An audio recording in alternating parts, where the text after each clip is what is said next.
We had hundreds of thousands of people. They came in at the same time last year, and last month we had, in this massive border, 3 people that got in. That's quite a difference, and we have no choice but to get a lot of the people that came in because they were not the best people. They were in many cases very bad people. We're getting them out. We're getting them out very fast. We're bringing them back to where they came from. We have no choice. After years of military recruiting shortfalls, enlistments in the U.S. Armed Forces are now the highest in 30 years because there's such an incredible spirit in the United States of America. We have tremendous spirit again. Just about a year ago, it was a big story, front page on every paper all over the world, that nobody wanted to enlist in our military, meaning we were way under enlisted. And just last week it came out that we had the strongest enlistment. They say 30 years, but probably it's maybe ever. They don't go back that far. It's the best, and that includes police officers, firemen, everything else. Is a great spirit in the United States right now. A brand new poll from Rasmussen just showed that the number of Americans who believe the nation is on the right track, they have a right track, wrong track, is now the highest in over 20 years. And it hasn't been anything like this because for many years it was the wrong track. And I can tell you for the last 4 years it was definitely the wrong track, but it's the highest it's been in many, many years. We renamed the Gulf of Mexico into the Gulf of America. That was very popular, other than perhaps with Mexico. And most importantly for the people in this room, the days of economic misery under the last administration are rapidly giving way to the greatest economy in the history of the world. We are rocking. The United States is the hottest country, with the exception of your country, I have to say, right? I'm not going to take that on. No, Mohammed, I'm not going to take that on. Wouldn't that be a terrible thing if I made that full statement? But I will not do it. You're hotter. At least as long as I'm up here, you're hotter. But groceries, gasoline, energy, and all other prices are down with no inflation. We have no inflation, and in a few short weeks, we've created 464,000 brand new jobs. Think of that. It's almost 500,000 jobs created just in a matter of weeks. We just reached a historic trade agreement with the United Kingdom, and over the weekend we reached a breakthrough agreement with China. Both outstanding deals. China's agreed. We have to get it down. We have to get the little details down. Scott, you're going to work on that very hard, but China's agreed to open up to the United States for trade and everything else. But they have to do it, so we'll see what happens. But we had a very, very good meeting with both of those countries. We are cutting 10 old regulations for every new regulation. We're getting rid of all of the red tape that is so many, frankly, countries as they get older, they develop a lot of red tape, and we're getting rid of it. We're getting rid of it at record levels. And I'm pleased to report that the United States Congress is on the verge of passing the largest tax cut and regulation cut in American history. We think we're in good shape to get that. And if we get that, that will be like a rocket ship for our country. In the first quarter of the year, the investment in America was up an astounding 22%. More than $10 trillion of new investments have been announced or are coming just since the election on November 5th. So think of that, in a very short period of time, we have over $10 trillion, and it could be much higher than that. Not everybody comes to the White House to have a news conference that they're going to be opening up in America, but they're all coming in at numbers that we've never seen before. If you take a look at other presidencies, they wouldn't do $1 trillion sometime in years. We did this in essentially 2 months because you have to say we got into office and they gave me about a month to clean up and fix up the Oval Office, and after that we started working. And the money is pouring in, the jobs are pouring in, the companies are pouring into our country like we've never seen before. There's never been anything like it. And we let other people tariff us into losing a lot of money and a lot of jobs, and now we're tariffing them, and it's at a level that nobody's seen. It's a level that is making us a very much different country and a very different Republican Party. We won a tremendous victory in November. We won all 7 swing states, the popular vote by millions and millions of votes. The Electoral College we won by 312 to 226. Remember they said, well, we could get to 270. We got to 312. That's a big difference. And very importantly, we won counties throughout the United States, 2,660 to 451. That's why when you look at a map, they're all red. The whole country is red. Red stands for Republican. From the moment on and from the moment we started, we've seen wealth that just poured and is pouring back into America. Apple is investing $500 billion. NVIDIA is investing, and I see my friend is here, Jensen. That's very good, wherever you may be. Thank you very much, because he's putting in $500 billion. TSMC is investing. Where is Jensen, by the way? Where is he? He's standing here. Where is he? I just saw that. Thank you very much, Jensen. I mean, Tim Cook isn't here, but you are. What a job you've done. He said he's got 99% of the chip market. I don't know. That's not easy to beat. But what a job you've done. Thank you. We are proud to have you in our country. You know that. Thank you for the investment. TSMC is investing $200 billion, and with this trip, we're adding over $1 trillion more in terms of investment into our country and buying our products. And nobody makes military equipment like us. We have the best military equipment, the best missiles, the best rockets, the best everything. Best submarines, by the way. Most lethal weapon in the world. In addition to purchases of $142 billion of American-made military equipment by our great Saudi partners, the largest ever. This week there are multi-billion-dollar commercial deals with Amazon, Oracle, AMD, they're all here, Uber, Qualcomm, Johnson & Johnson, and many, many more. So I want to congratulate everybody, so many great business executives, many of you, most of you I know, and they're coming in, about a month ago, they weren't that happy when they saw me, and now they're saying, sir, you're doing a great job, thank you very much. It's amazing what a rising market will do. Oh, it's going to get a lot higher. In fact, I told people 5 weeks ago, this is a great time to buy. I got criticized for that. Now they don't criticize me anymore. People should have listened. But it's going to go a lot higher. You see, we've never had anything like this happen. It's an explosion of investment and jobs, and great companies are coming in. Never seen anything like it. There's no better place to make a future or make a fortune, do anything, frankly, than what we have in the United States of America under a certain President, Donald J. Trump. I have the right attitude. I have the same attitude that the people in the front row, second row, third row have. As you get back, perhaps they start to wane a little bit in terms of their view.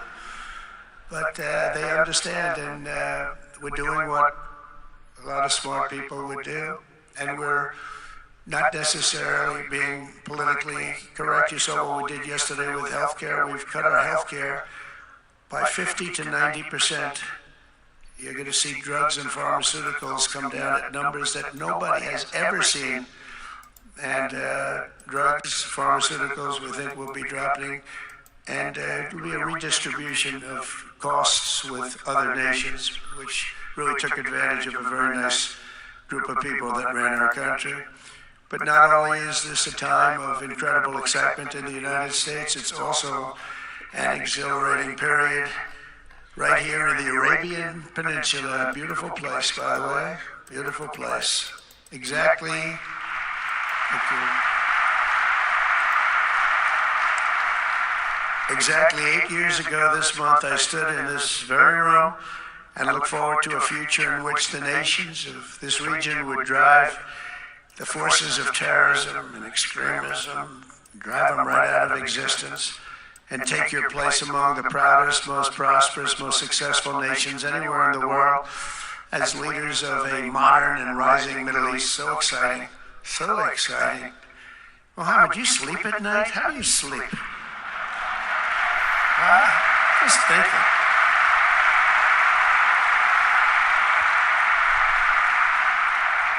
What a job. He tosses and turns like some of us.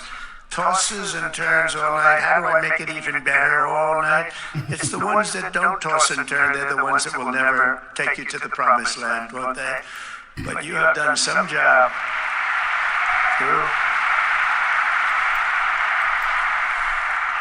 But critics doubted that it was possible what you've done. But over the past 8 years, Saudi Arabia has proved the critics totally wrong.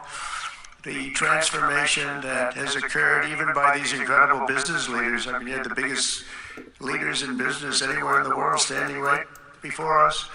But the transformation that has occurred under the leadership of King Salman and Crown Prince Mohammed has been truly extraordinary. Such a thing has, I don't think, ever happened before. I've never seen anything at that scale happen before. And I guess, maybe you could say the United States is doing pretty well too, but I don't think too many people have seen that happen before. Majestic skyscrapers, the towers that I see, the difference between now and 8 years ago. And 8 years ago was very impressive, but the towers that I see rising, some of the exhibits that I was shown by Mohammed, what I've seen there is just an amazing it's an amazing process, an amazing genius of so many people, architecture, but I have a feeling I know where many of those ideas came from. Happens to be sitting right in this room right before me, but the towers and all of the different, I've seen a lot of different towers. I didn't think there's any version of a tower that I haven't seen in one form or another. I just passed 4 exhibits. I have never seen anything like any of them. So it's going to be very exciting. And they sit among the ancient wonders of a growing and exciting city. It's really amazing. Riyadh is becoming not just a seat of government, but a major business, cultural, and high-tech capital of the entire world. The World Cup is here. Johnny, just stand up, John. Johnny, thank you, Johnny.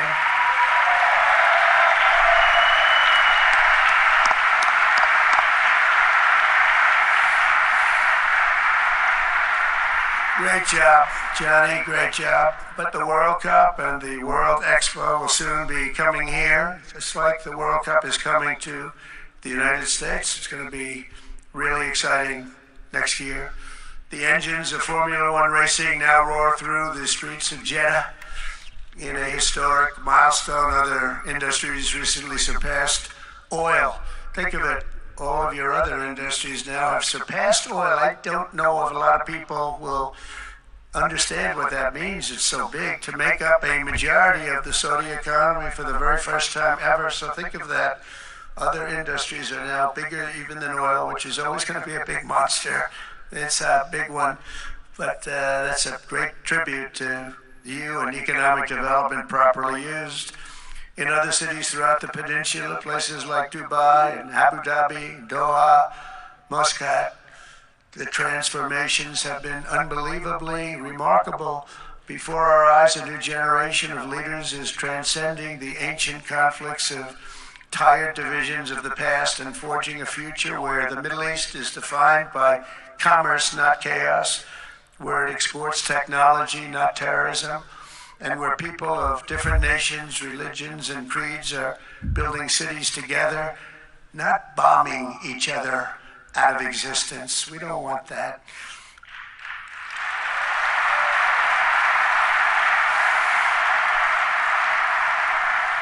And it's crucial for the wider world to note this great transformation has not come from Western interventionists or flying people in beautiful planes giving you lectures on how to live and how to govern your own affairs. No, the gleaming marvels of Riyadh and Abu Dhabi were not created by the so-called nation builders, neocons, or liberal nonprofits like those who spent trillions and trillions of dollars failing to develop Kabul, Baghdad, so many other cities. Instead, the birth of a modern Middle East has been brought by the people of the region themselves, the people that are right here, the people that have lived here all their lives, developing your own sovereign countries, pursuing your own unique visions and charting your own destinies in your own way. It's really incredible what you've done.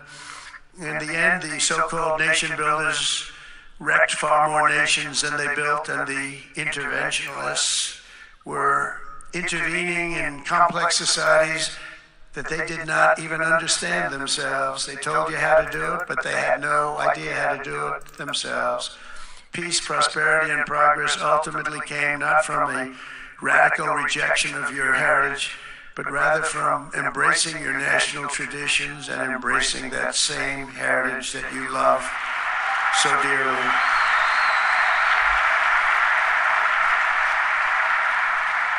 And it's something only you could do.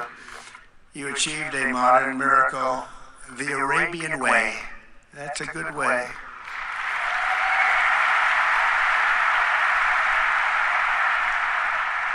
Today, the Gulf nations have shown this entire region a path towards safe and orderly societies with improving quality of life, flourishing economic growth, expanding personal freedoms, and increasing responsibilities on the world stage. After so many decades of conflict, finally it is within our grasp to reach the future that generations before us could only dream about, a land of peace, safety, harmony, opportunity, innovation, and achievement right here in the Middle East. So beautiful. It's such a beautiful thing that's happening. I guess, the people that are here can't even really appreciate it because you see it happening, and it's when you come to a place that you haven't seen in 5 years or 10 years or 20 years that it's even more incredible. When I left office just over 4 years ago, that future seemed almost impossible, what you've done. Together we had obliterated the killers of ISIS. We wiped them out, terminated its founder and leader, al-Baghdadi. We had healed the divide in the Gulf Cooperation Council, it's a very big deal, and united the nations of the region to stand against the enemies of all civilization. We'd imposed unprecedented sanctions on Iran and starved the regime of resources to fund terror. They were unable to fund anything because they had no money left. They had no money. But the new administration came in and let them have a lot of money, and you saw what happened. It was not money well spent. And with the historic Abraham Accords that we're so proud of, all the momentum was aimed at peace.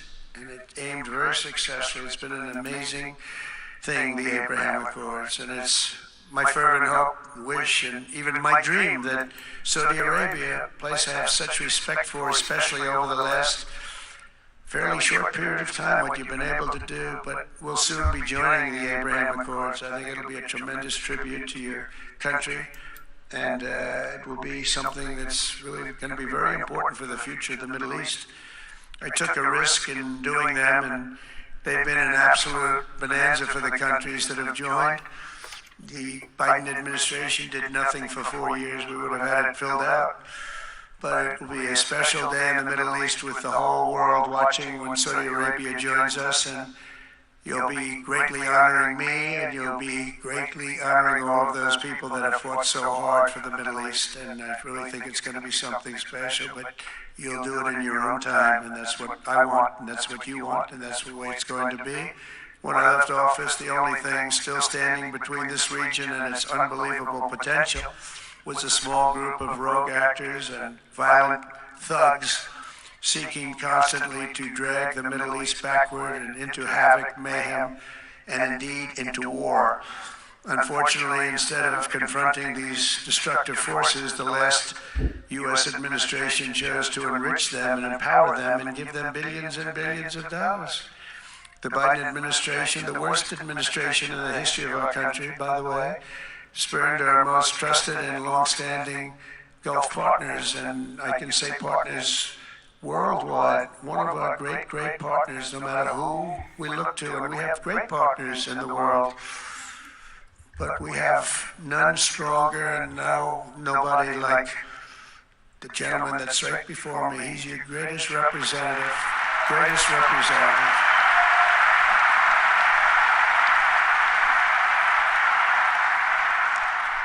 And if I didn't like him, I'd get out of here so fast.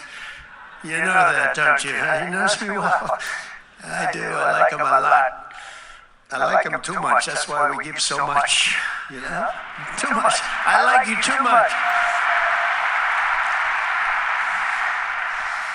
Great guy. They lifted sanctions on Iran in exchange for getting nothing, and sent the regime tens of billions of dollars to fund terror and death all over the world. And they laughed at him, they laughed at our leader, and they're still laughing at our leader. They thought him a fool, and they made nothing but trouble ever since, including the funding of October 7th, one of the worst days ever in the history of the Middle East. Horrible day.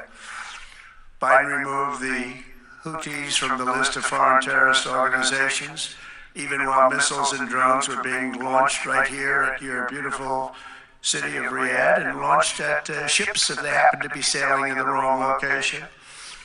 The Biden administration's extreme weakness and gross incompetence derailed progress toward peace, destabilized the region, and put at risk everything we had worked so hard to build together. And when you think of the great achievements that you've made, to do it in light of a pretty hostile administration, an administration that was not a believer, it makes your achievements even greater. Makes them even greater, you know that.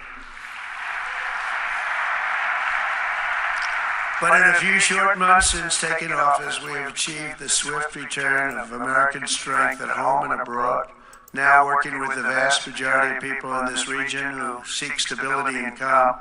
Our task is to unify against the few agents of chaos and terror that are left and that are holding hostage the dreams of millions and millions of great people. The biggest and most destructive of these forces is the regime in Iran, which has caused unthinkable suffering in Syria, Lebanon, Gaza, Iraq, Yemen, and beyond.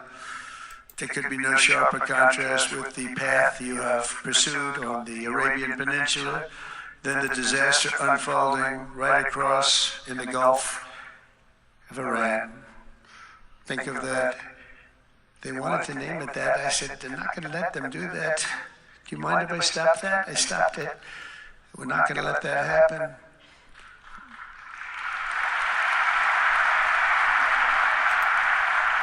While you have been constructing the world's tallest skyscrapers in Jeddah and Dubai, Tehran's 1979 landmarks are collapsing into rubble and dust. They had it going for a little while under a much different system, but those buildings are largely falling apart, falling down, while you're building some of the world's biggest and most incredible infrastructure projects.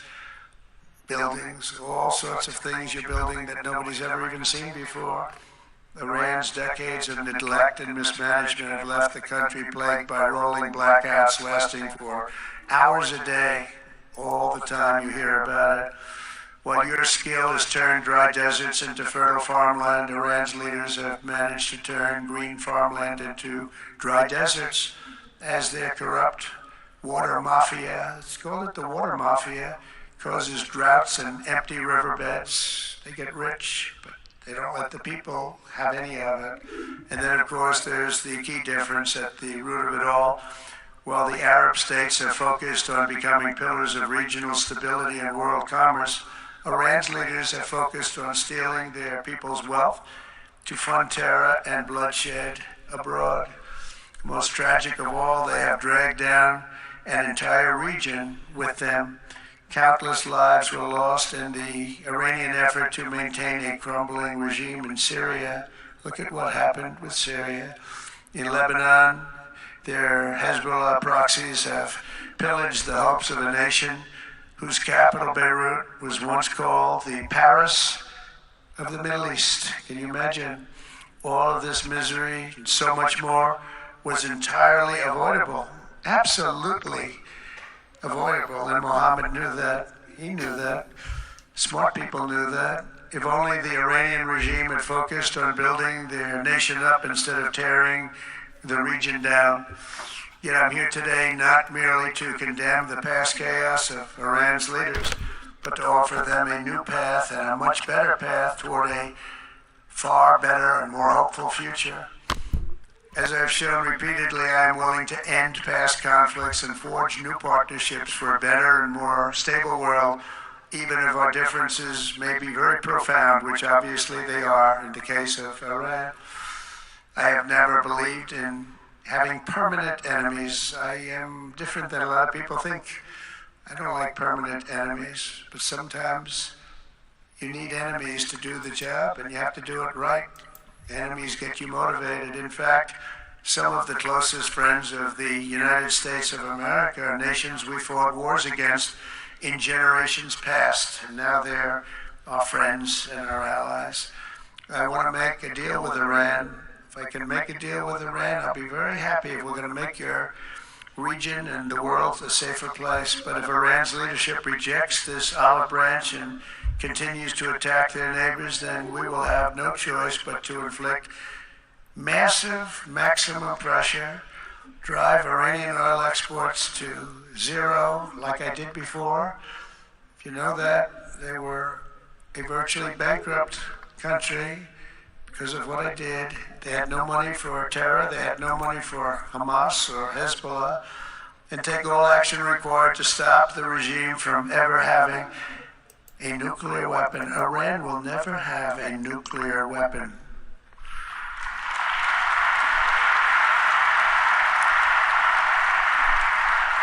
But with that said, Iran can have a much brighter future, but will never allow America and its allies to be threatened with terrorism or nuclear attack. The choice is theirs to make. We really want them to be a successful country. We want them to be a wonderful, safe, great country, but they cannot have a nuclear weapon. This is an offer that will not last forever. The time is right now for them to choose. Right now, we don't have a lot of time to wait. Things are happening at a very fast pace. They're happening right here. They're happening at a very fast pace.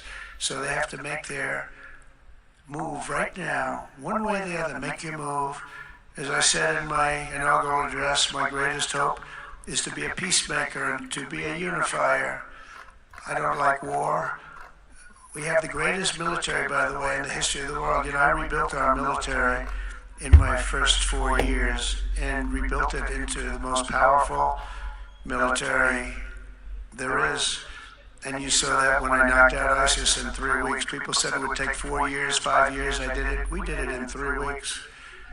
Just days ago, my administration successfully brokered a historic ceasefire to stop the escalating violence between India and Pakistan.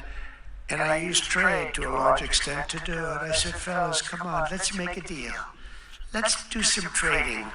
Let's not trade nuclear missiles. Let's trade the things that you make so beautifully. And they both have very powerful leaders, very strong leaders, good leaders, smart leaders. And it all stopped. Hopefully it'll remain that way, but it all stopped. I was very proud of Marco Rubio, all of the people that work so hard. Marco, stand up. What a great job you did on that. Thank you, J.D. Vance, Marco. The whole group worked with you, but it was a great job. And I think they're actually getting along. Maybe we can even get them together a little bit, Marco, where they go out and have a nice dinner together. Wouldn't that be nice? But we've come a long way, and it's going to be, millions of people could have died from that conflict that started off small and was getting bigger and bigger and bigger by the day. I've also been working relentlessly to end the terrible bloodshed between Russia and Ukraine, and very importantly, talks are being held in Turkey later this week, probably on Thursday, and they could produce some pretty good results. Our people are going to be going there. Marco's going to be going there. Others are going to be going, and we'll see if we can get it done. 5,000 people, young people for the most part, soldiers from Ukraine, soldiers from Russia. They're not from here and they're not from the United States, but they're souls. They're souls, I think usually, mostly they're young, beautiful souls that left their parents waving goodbye, left their brothers and sisters. Goodbye, I'll see you soon. And they got blown to pieces. 5,000 on average a week are dying. And people are dying elsewhere in the region, but tremendous numbers like we haven't seen since World War II are dying. And I want to stop it. I want to stop it. It's a horrible war. Would have never happened if I were president. That's a war that would have never happened. October 7th would have never happened if I were president because Iran had no money to pay Hamas or anybody else. They had no money. They were not looking to take care of them. They had to take care of themselves. They had no money. We stopped their oil effectively with the embargoes and sanctions.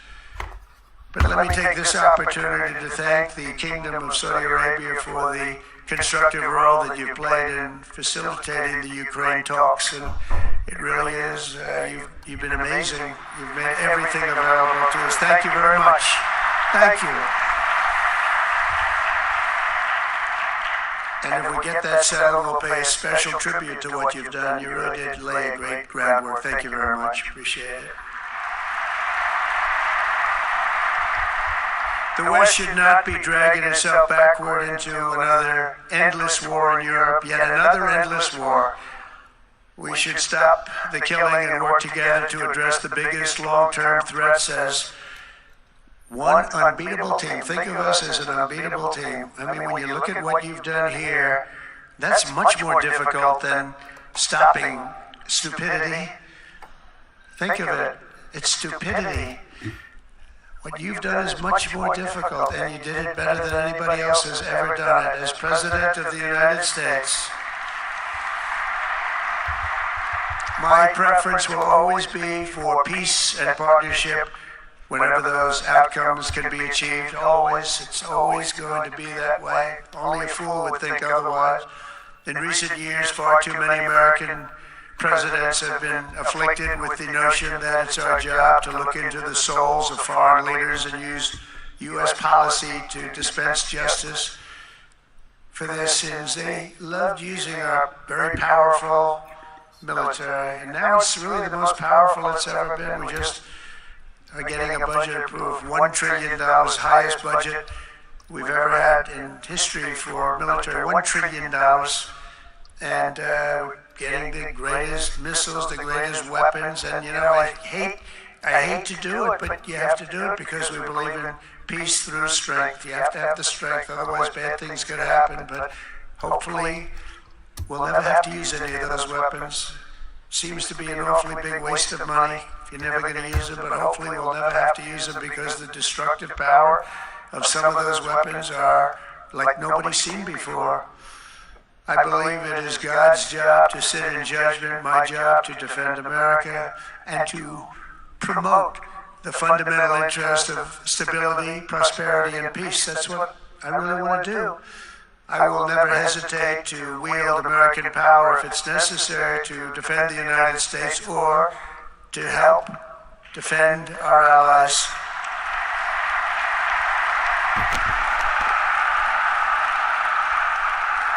And there will be no mercy for any foe who tries to do us or them harm. We will have no mercy. They understand that. That's why I've been pretty lucky. A lot of people think, you know, he's looking to fight. He's looking to fight, and things get settled. It's an amazing thing when they really think you mean it. But we do. We have the greatest military, the strongest military, stronger than any. Nobody's even close. We have the best weapons in the world. But we don't want to use them. If you threaten America or our partners, however, then you'll be faced with overwhelming strength and devastating force. We have things that you don't even know about, you don't hear about, and if you did, you say, wow. In recent weeks following repeated attacks on American ships and freedom of navigation in the Red Sea, the United States military launched more than 1,100 strikes on the Houthis in Yemen. As a result, the Houthis agreed to stop. They said, we don't want this anymore. It's the first time you've heard that from them, too. They're tough. They're fighters. But just days ago, we were asked to cease targeting commercial. They were not going to be targeting commercial ships in any way, shape, or form, anything American. And they were very happy that we stopped. But we had 52 days of thunder and lightning like they've never seen before. This was a swift, ferocious, decisive, and extremely successful use of military force. Not that we wanted to do it, but they were shooting down ships. They were shooting at you. They were shooting at Saudi Arabia. We don't want them shooting at Saudi Arabia if that's okay. So we hit them hard. We got what we came for, and then we got out. Since January 20th, the U.S. military has terminated 83 terrorist leaders operating across Iraq, Syria, and Somalia, including ISIS's #2 global leader. You read about that just recently. With the help of Pakistan, we apprehended the ISIS terrorists responsible for the attack on 13 American service members at Abbey Gate, that horrible, horrible disaster. During this Afghanistan withdrawal, that's another thing that we don't even think about so much anymore. 13 died, but 42 were horribly wounded. But hundreds of people died overall, because I count the people on the other side. Hundreds of people just grossly incompetent.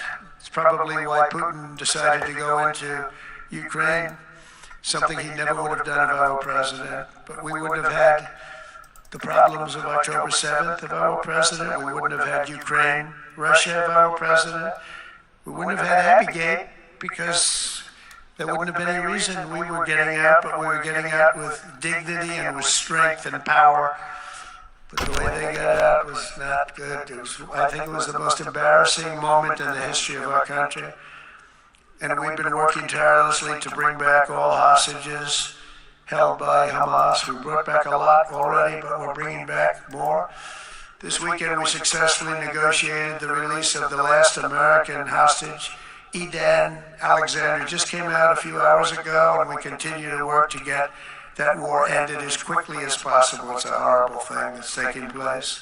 All civilized people must condemn the October 7th atrocities against Israel, which would never have happened again if you had probably a different president, but definitely if you had me as president. The people of Gaza deserve a much better future, but that will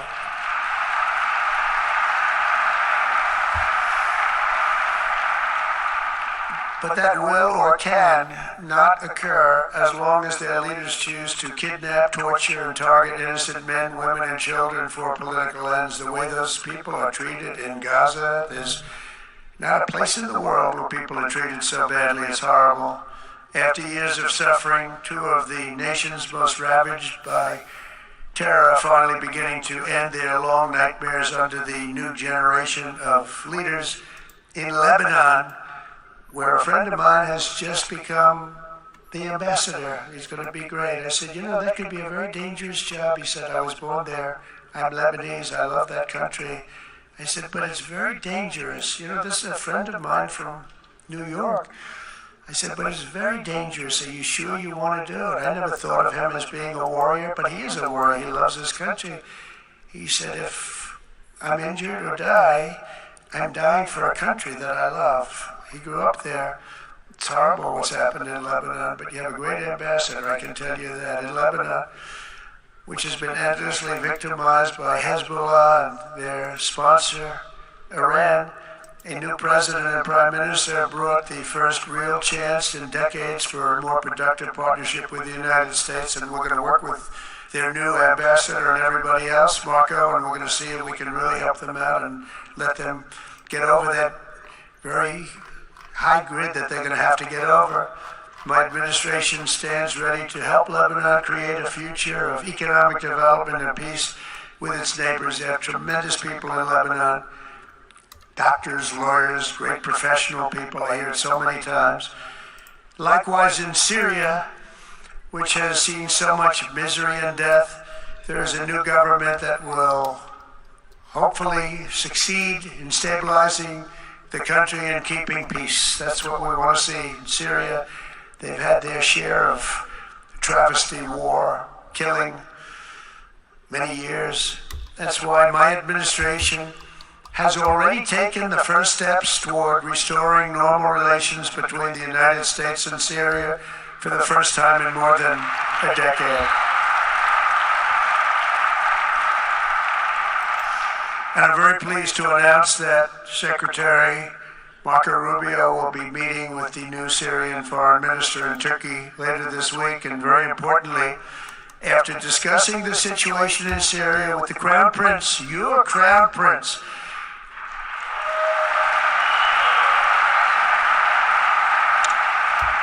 and also with President Erdogan of Turkey, who called me the other day and asked for a very similar thing, among others, and friends of mine, people that I have a lot of respect for in the Middle East.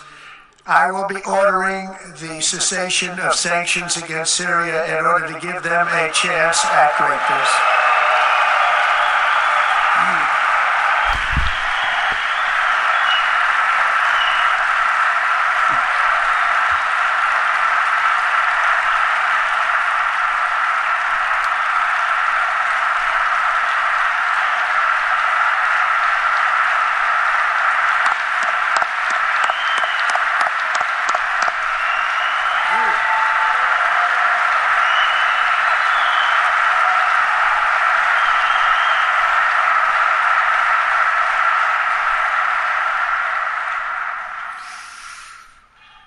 Oh, what I do for the Crown Prince. The sanctions were brutal and crippling and served as an important function, nevertheless, at the time. But now it's their time to shine. It's their time to shine. We're taking them all off, and they're going to have, I think they're going to have, based on the people and the spirit and everything else that I'm hearing about. So I say, good luck, Syria. Show us something very special like they've done, frankly, in Saudi Arabia. Okay, they're going to show something special. Very good people. Everywhere we can, my administration is pursuing peaceful engagement, offering a strong and steady hand of friendship to all that will take it in good faith. Together, we have made unprecedented strides and tremendous progress, and we're still just at the dawn of the bright new day that awaits for the people of the Middle East, the great, great people of the Middle East. If the responsible nations of this region seize this moment, put aside your differences and focus on the interests that unite you, then all of humanity will soon be amazed at what they will see right here in this geographic center of the world. It really is. It's like a center of the world and the spiritual heart of its greatest faiths. For the first time in 1,000 years, the world will look at this region not as a place of turmoil and strife and war and death, but as a land of opportunity and hope, just like you've done right here, a cultural and commercial crossroads of the planet. Security and stability will lift millions into lives of safety and success, and the nations of this region will be free to realize your highest destinies, honor your proud histories, harness amazing new opportunities, and bring incredible glory to Almighty God. People will come from all over the globe to be inspired by the cities you build, the businesses you create, the technologies you invent, and the beauty, talent, and potential you unleash right in the hearts of your citizens. Each of you will be able to take tremendous pride in the legacy you will leave to your children, because you will have given them the ultimate blessings of prosperity and peace. So important. In the United States, we've launched the golden age of America. It's the golden age. We see it.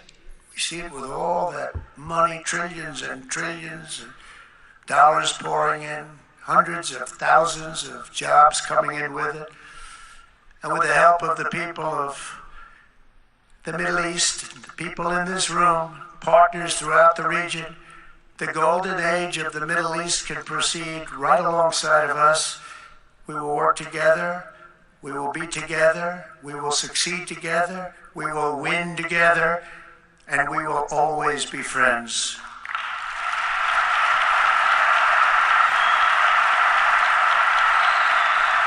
Thank you.